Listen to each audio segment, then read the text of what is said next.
ಅದು ಅಂತಿಂಥ ಯುದ್ಧ ಅಲ್ಲ. ಅಮೆರಿಕ ವಿರುದ್ಧ ಕೊನೆಗೂ ಗೆದ್ದಿತ್ತು ಭಾರತ. ಭಾರತ ವಿಶ್ವದ ಔಷಧಾಲಯ ಅನಿಸಿಕೊಂಡ ಕಥೆಗೆ ರೋಚಕ.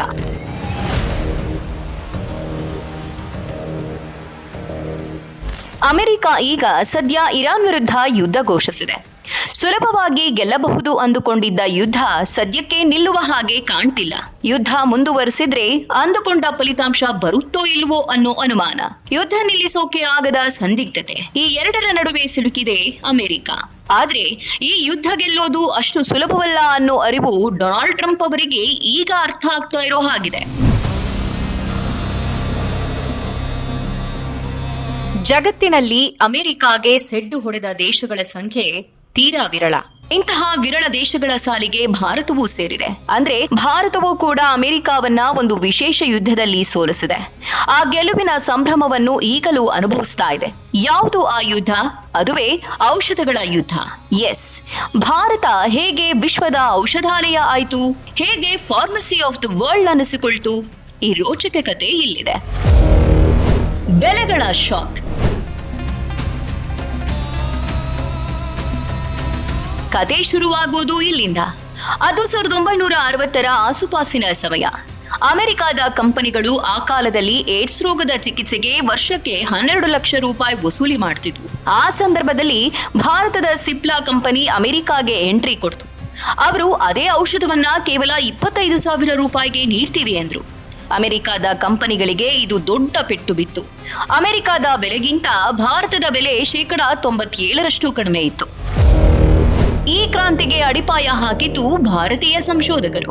ಅಮೆರಿಕ ಮತ್ತು ಇತರ ಐರೋಪ್ಯ ರಾಷ್ಟ್ರಗಳು ಪೇಟೆಂಟ್ ಹೆಸರಿನಲ್ಲಿ ಭಾರತದ ಔಷಧಗಳ ಮೇಲೆ ಏಕಸ್ವಾಮ್ಯತೆ ಸಾಧಿಸಲು ಯತ್ನಿಸಿದ್ವು. ಆಗ ಭಾರತೀಯ ಸಂಶೋಧಕರು ಒಂದು ನಿರ್ಧಾರಕ್ಕೆ ಬಂದರು. ಅಮೆರಿಕ ತಯಾರಿಸುವ ಔಷಧಗಳನ್ನ ನಾವ್ಯಾಕೆ ತಯಾರಿಸಬಾರದು ಅಂತ ಯೋಚಿಸಿದ್ವು. ಈ ವಿಚಾರವನ್ನ ಆಗಿನ ಪ್ರಧಾನಿ ಇಂದಿರಾ ಗಾಂಧಿ ಮುಂದೆ ಇಟ್ರು. ಪೇಟೆಂಟ್ ಕಾಯ್ದೆಯ ಕೆಲವು ಅಂಶಗಳನ್ನ ಉಲ್ಲೇಖಿಸಿದ್ರು. ಯಾವುದೇ ಉತ್ಪನ್ನಗಳ ಮೇಲೆ ಪೇಟೆಂಟ್ ಪಡೆಯೋದು ಓಕೆ, ಆದ್ರೆ ಔಷಧ ತಯಾರಿಕಾ ಪ್ರಕ್ರಿಯೆ ಮೇಲೂ ಪೇಟೆಂಟ್ ಪಡೆಯಬಹುದು ಎನ್ನುವ ಅಂಶವನ್ನ ಇಂದಿರಾ ಅವರ ಗಮನಕ್ಕೆ ತಂದ್ರು. ಇಂದಿರಾ ಗಾಂಧಿ ಕೂಡಲೇ ಇದಕ್ಕೆ ತಮ್ಮ ಸಹಮತ ವ್ಯಕ್ತಪಡಿಸಿದ್ರು. ಭಾರತೀಯ ವಿಜ್ಞಾನಿಗಳ ಚಾತುರ್ಯಕ್ಕೆ ಮನ್ನಣೆ. ಹೊಸ ಪೇಟೆಂಟ್ ಕಾಯ್ದೆಗೆ ಇಂದಿರಾ ಅಸ್ತು. ಅದು 1970.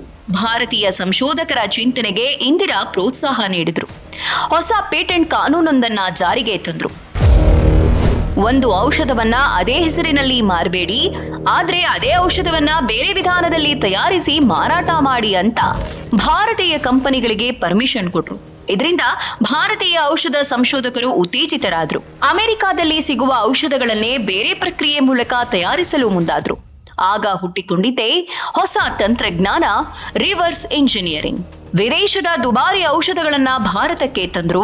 ಅದನ್ನ ಪರೀಕ್ಷಿಸಿ ಅತ್ಯಂತ ಕಡಿಮೆ ಖರ್ಚಿನಲ್ಲಿ ತಯಾರಿಸೋದು ಹೇಗೆ ಅಂತ ಕಂಡುಹಿಡಿದ್ರು. ಇದನ್ನೇ ರಿವರ್ಸ್ ಇಂಜಿನಿಯರಿಂಗ್ ಅಂತಾರೆ.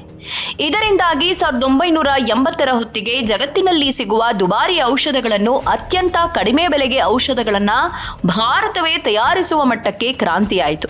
2006ರ ಹೊತ್ತಿಗೆ ಜಗತ್ತಿನ 95% ಔಷಧಗಳು ಭಾರತದಲ್ಲೇ ತಯಾರಾದವು.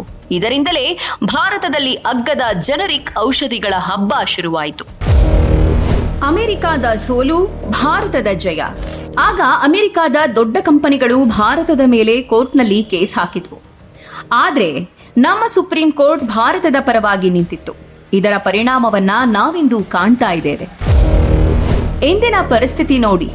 ಅಮೆರಿಕಾದಲ್ಲಿ ಜನರು ಬಳಸೋ ಪ್ರತಿ 3 ಮಾತ್ರೆಗಳಲ್ಲಿ 1 ಮಾತ್ರೆ ಭಾರತದ್ದೇ. ವಿಶ್ವದ ಅತಿ ಹೆಚ್ಚು ಜನರಿಕ್ ಔಷಧಗಳು ಸಪ್ಲೈ ಆಗೋದು ನಮ್ಮ ಭಾರತದಿಂದಲೇ. ಔಷಧ ಕ್ಷೇತ್ರ ಅಮೆರಿಕಕ್ಕೆ ಬಿಸ್ನೆಸ್ ಆದ್ರೆ ಭಾರತಕ್ಕೆ ಜನಸೇವೆಗೆ ಸಿಕ್ಕ ಅವಕಾಶವಾಯಿತು. 70ರ ದಶಕದಲ್ಲಿ ಅಂದು ಕಂಡು ಬಂದ ದೂರದೃಷ್ಟಿ ಮತ್ತು ನಮ್ಮ ವಿಜ್ಞಾನಿಗಳ ಶ್ರಮದಿಂದಾಗಿ ಇಂದು ಭಾರತ ಜಗತ್ತಿಗೆ ಸಂಜೀವಿನಿಯಾಗಿದೆ. ಭಾರತದ ಈ ಗೆಲುವು ಪ್ರತಿಯೊಬ್ಬ ಭಾರತೀಯನಿಗೂ ಹೆಮ್ಮೆ ಅನಿಸಬೇಕಲ್ಲವೇ? ನೀವೇನಂತೀರಿ?